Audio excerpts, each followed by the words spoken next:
homes, they're all facing the park, so you get a nice visual scenery outside your kitchen, nice lighting coming in. So at first we thought, okay, all this is going to be demolished, so we can just do our own big project as architects think. But towards the end we were like, wait a minute, we don't want to demolish this, we actually want to keep this here. So we kind of then started thinking of, okay, how can we make it more socially oriented?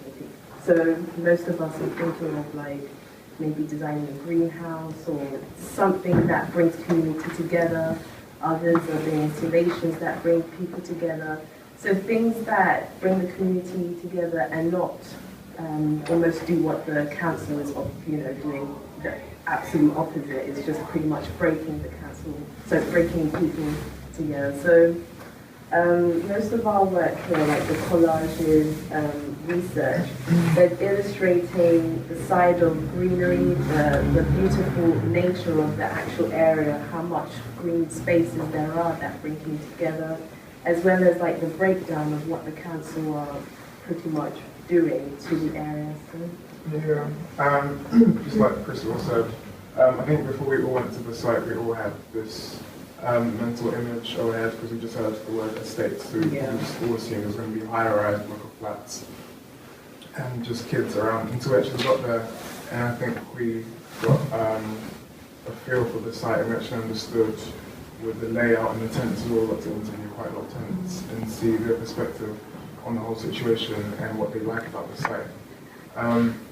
And it is a really nice site because it's well laid out, even like in terms of the homes, like you've got the bungalows and flats, and it's all designed specifically for even different kinds of people because you've got the bungalows for the elderly and the disabled, and they're all sectioned, and everyone still has a view of Rockwell Park.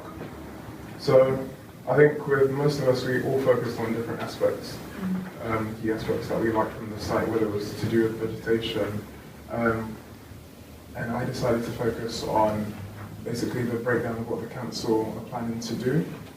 So my collages are quite dark and distracted because I feel like the council are basically breaking up homes and uprooting people who have lived there for like over 20 years. They've brought up their kids there, probably got married, moved on to the site, they've grown up there, and I feel like they're breaking it up and they've almost just forgotten about the people, and it's more of just let's just build something that can bring money in for us. And I think as an architect, you should really consider the people first. They should be the main factor, and everything should be centered around them. So that's what we've been focusing on for this project, and I think it's really been an eye-opener as well in terms of social housing, and so I think we've enjoyed it quite a lot. So yeah, if you would all like to have a flick through. One thing I'd like to say is what I thought was really amazing about the area was when I first came to the UK, my mom and I, we both lived in the big block kind of houses. It was only 6 stories, but the atmosphere that I got there was I'd just go to school, I wouldn't say anything to the neighbours or anything like that. There was no form of communication or hi, have a nice day stuff. But once you get to Cressingham, you cannot avoid people. There's always a way that you're going to meet someone, and obviously the nice thing says, hi, how's your day and stuff. And you can see such a great community. I think the whole main focus with Cressingham was the community. And I feel like that's something that people would lack if they were to, build high-story flats. Can I ask something? How is this sort of project fitted in with your your kind of teaching you're doing at the model? Is it typical, or is it exceptional? Is it rare? Is this the sort of thing you learn as an architect, as a trainee architect? Actually, I think, because we're in our second year, I don't really have too much experience, but I think it's pretty rare because we haven't had live projects. And so I think it's a great opportunity for us architect students to be able to, get out there and talk to people and communicate with them. So it's very rare. I think second year is pretty rare. Maybe third year or things like that, where you get to talk to people and go to your firms and stuff like that. But for second year, I think it's been a great opportunity and eye-opener as well for us to communicate with the outside world and not limit us. It's kind of opened us, not limit ourselves to just, focusing, all right, I need to like get a good grade. Kind of say it's more like you actually want to feel part of something, and so yeah. So I read lots of architectural magazines, and they're all so technical. They very rarely deal with the social aspect of architecture. It's about the rendering. Yeah. Stuff. I very rarely see them deal with that aspect of, which is crazy. It's not painting the wall. It's a place people live in or work in on sort of. It seems to really be missing. My perception in the way architecture is the discourse of architecture generally.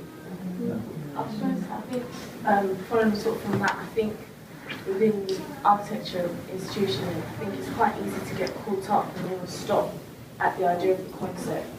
As a designer, you want to develop that and you sort of think around that and kind of feel okay now, pass it on to someone else to make this work. But I think with this project particularly, it's offered like a really nice sort of delicacy towards, is this actually going to be practical?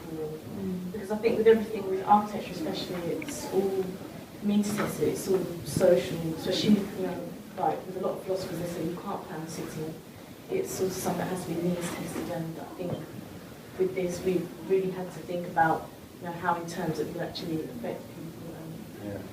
Because architectural plans that people always tiny little, it's always looked from God, isn't it? Yeah. Always tiny, what you said, it's not about the place, it's the people in it. Yeah. Architecture needs to get its perspective down on the ground. Yeah. Stop building these bloody towers all the time, get down to the side and how people actually see things. Yeah. You so rarely see architectural images, diagrams, or whatever, which are from eye point, always up there in the sky.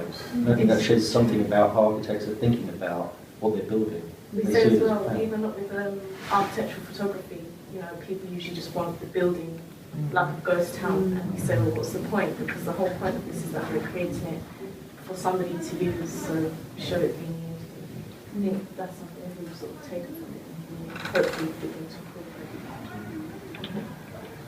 Yeah, just, I wanted to thank you for bringing it down here. I think it's really amazing work, and it's something that, again, with the Radical Housing Network, has come up. So we've had some architects coming and being like, well, look,